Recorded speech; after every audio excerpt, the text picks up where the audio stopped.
Friends, today's story is so packed with twists and turns that it feels like something straight out of a movie. Every few minutes, you'll find yourself thinking, wait, what? How is this even possible? But trust me, this is no fictional plot. It's all real, and by the end of this story, your mind will be doing backflips. So make sure you stay till the end to fully experience the wild ride.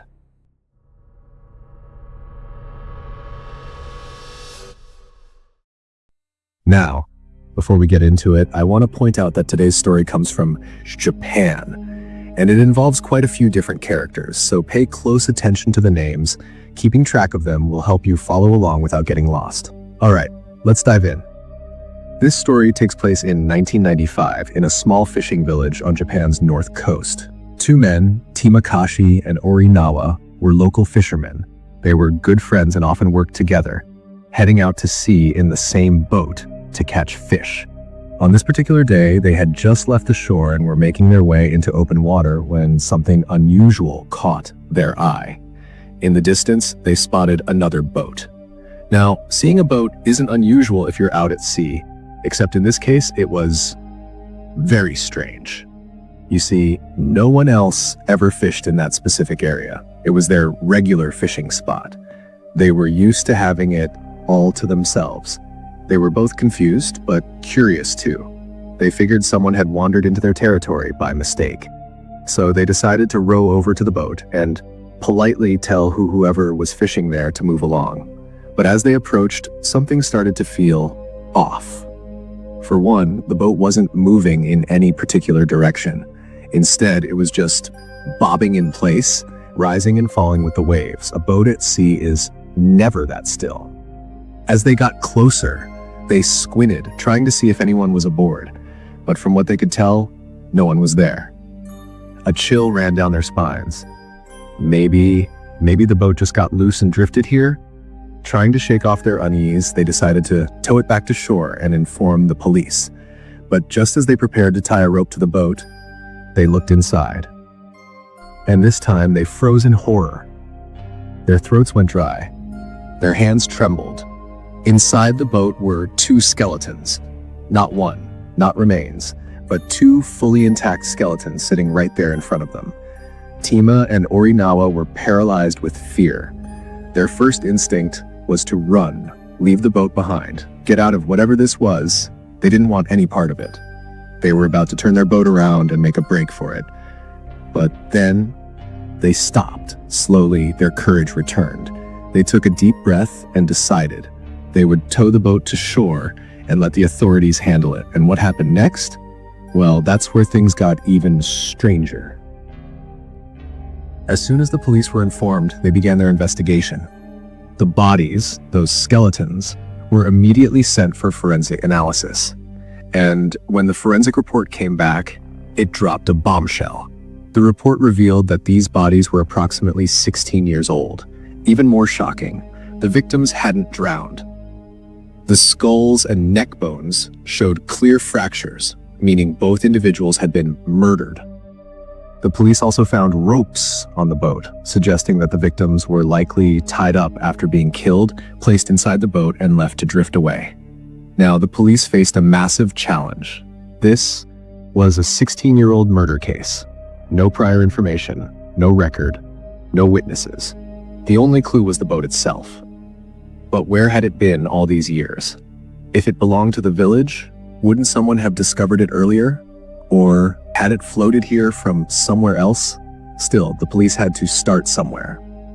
So they began their investigation right there in the village, digging into old records to check if any fishermen had been reported missing. Finally, they found something. Approximately 16 years earlier, a missing persons complaint had indeed been filed for two fishermen. Their names? Heidi and Mariwaki. Now remember these names, friends, because things are about to get even more intense. With this major breakthrough, the police collected DNA samples from Heidi and Mariwaki's families. They compared them to the DNA from the skeletons. And when the results came back, there was a match. One of the skeletons belonged to Heidi. This confirmed that the boat and at least one of the bodies were linked to the village. But now, even bigger questions loomed. 1. Where had the boat been for 16 long years? That's a lot of time. Surely someone would have noticed it at some point. 2. And what about the second skeleton? It didn't match anyone in Marawaki's family. So, who was the other person? The police started questioning the villagers, including Hidi and Marawaki's families, but they all had the same story. According to them, the two men had gone fishing one day and never returned. Everyone assumed that they had drifted too far out to sea, gotten lost, and died out there. But now the police knew the truth. This was a murder, not an accident. The investigation continued, and just when things couldn't seem any stranger, a mystery man came forward. He approached the police and said, "I think I might know something about those skeletons you found." The man explained that Hidi and Marawaki weren't just fishermen, they were also involved in smuggling drugs. And it wasn't just the two of them. They were part of a larger gang, and several other villagers were involved. The man wasn't completely certain, but he said he believed the gang included the village chief and a man named Toshiba. When the police asked, "Who is Toshiba?" the old man dropped another bombshell. Toshiba, he said, was none other than Timakashi's father. Friends, this is the same Timakashi who, along with his friend, had discovered the boat first. Now, after gathering all this information, the police asked the old man, "Who are you, and how do you know so much?" The old man reveals a surprising truth. 18 years ago, he used to be an informant for the police in this very area. Back then, he had gotten wind of a smuggling cartel operating in the village, and he had suspected that the men he named were involved. But the police never found any concrete evidence, and so the cartel was never busted.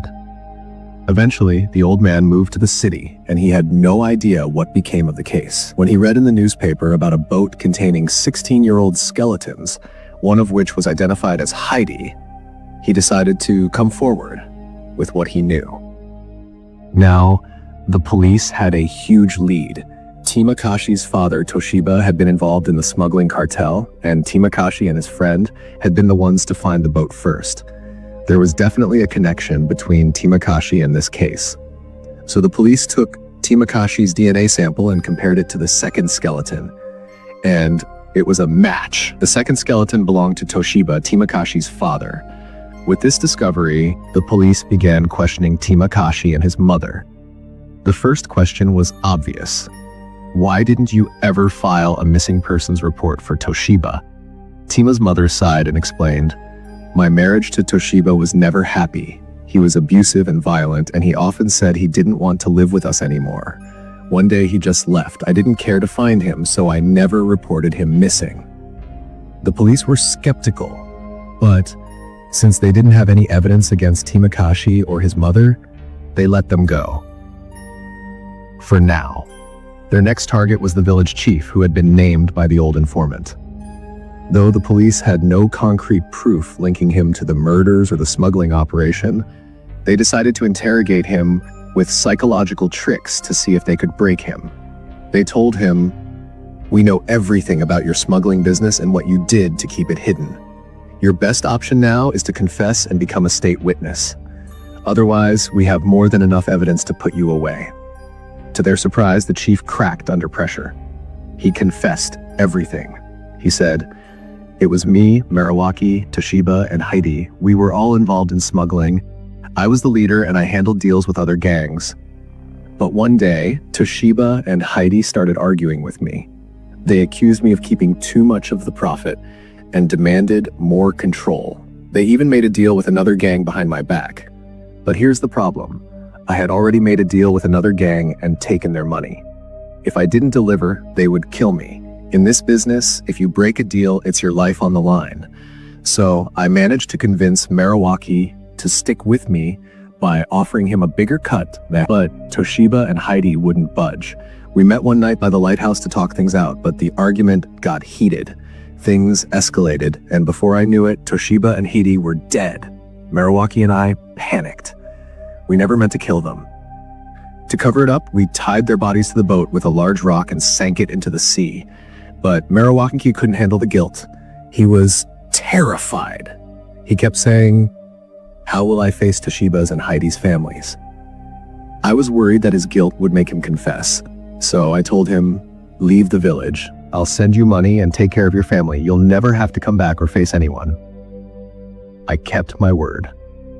I sent him money and supported his family, but somehow after all these years, the boat surfaced again, and that traitor Merowaki, he must have been overcome with guilt. He went to the police and told them everything. The police asked, when did Merowaki come here? We haven't seen him. The chief looked confused. What are you talking about? I saw him just yesterday leaving the police station. Ever since the boat was found, I've been watching the station to stay ahead of your investigation. I saw Merowaki come out. That's why I assumed he told you everything. And that's when the police realized the old informant who had come forward wasn't just anyone. He was Merowaki himself. Since he had aged significantly and disguised himself, the police hadn't recognized him from his old photos. By the time they figured it out, Merowaki and his entire family had disappeared. To this day, no one knows where he went. So friends, this was today's story, a decades-old murder mystery that resurfaced in the strangest way, revealing a tangled web of crime, betrayal, and secrets. If you enjoyed this story, don't forget to like the video and subscribe for more incredible true tales.